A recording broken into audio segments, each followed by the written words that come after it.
Between Wolves in the Throne Room and Rosetta, I reckon that metal bands suddenly dropping ambient projects based on the remains of their previous album is actually a trend worth surfing. Talk about building something from the ashes. To be fair, while Rosetta are responsible for some of the best cacophonous and explosive post-metal that I've ever heard, going by whatever post-metal truly means, their most recent album Utopioid wasn't really a metal release more than it was a cloudy post-rock album, going by whatever post-rock truly means. It was on the verge of sounding truly lavish, but instead of this new EP heading down that lavish road, Sower of Wind takes the desolate path and becomes a droning, smoky ambient release that is, very good. Each track is 6 to 8 minutes, sure, but if you're willing to pay attention to ambient music in the first place, that shouldn't really be a problem. Besides, I didn't feel bored at all. I don't even think that it's what most might call background music. Each of those 4 compass directions provides a bleakly beautiful soundscape to get lost in, as long as you're not at a daycare center or riding a bus in the city. From the moment that East begins sinisterly, you might be able to hear guitar string picking and piano, but ultimately the entire piece is so dissonant. But the number of instrumental layers thickens to the point where by the time that the track is in its final third of runtime, it sounds volcanic,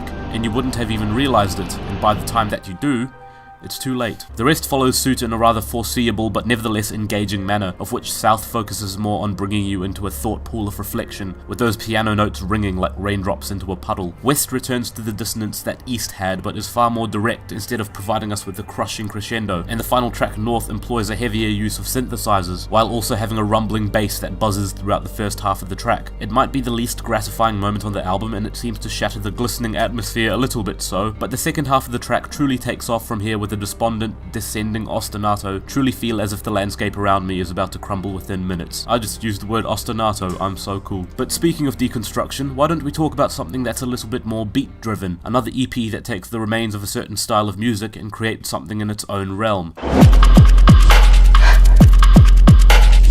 It's not often that you'll be welcoming a funeral in with open arms, but alas, here we are. Here comes the Bolivian producer to provide their take on furthering the progression of Latin electronic music. Not a new style or niche by any means, but certainly one which rings with more and more promise as artists continue to merge the styles and spirits of Latin music with club, and like club, this is Ace. I don't have too much to offer in terms of specific descriptions of the way that each beat unfolds on Privacidad, but even in its most courageous moments when kick drums feel like stones hitting other stones, there's still an air of nocturnal mystery, like this album is speaking from a place unknown. I suppose that this makes sense. The musical style itself sounds like it's coming from a place of adventure into the endless possibilities of how such a fusion of musical styles can culminate. But whether it's the brassy lead melody on Asfixia or the cold and aquatic Festividad, the album manages to reach this weird middle ground between serenity and stout-heartedness. The latter track that I just mentioned there, Festividad, might just be the prime example. The lead melody sounds pretty and even a bit haunting, but the drums that are backing it batter and clap like guns at war. For what it is, it's a short EP, but it sure does a great job at toying with your expectations while still charming you with astoundingly infectious beat work that would still make you want to swing your cat backwards and flail your legs around in the air like a mad b-boy or a glitching model in Gary's mod. So Ricky, would you say that you enjoyed both of these releases a lot? I would indeed say that I enjoyed both of these releases a lot. Would you give it a strong 7 to a light 8? I would give it a strong 7 to a light 8.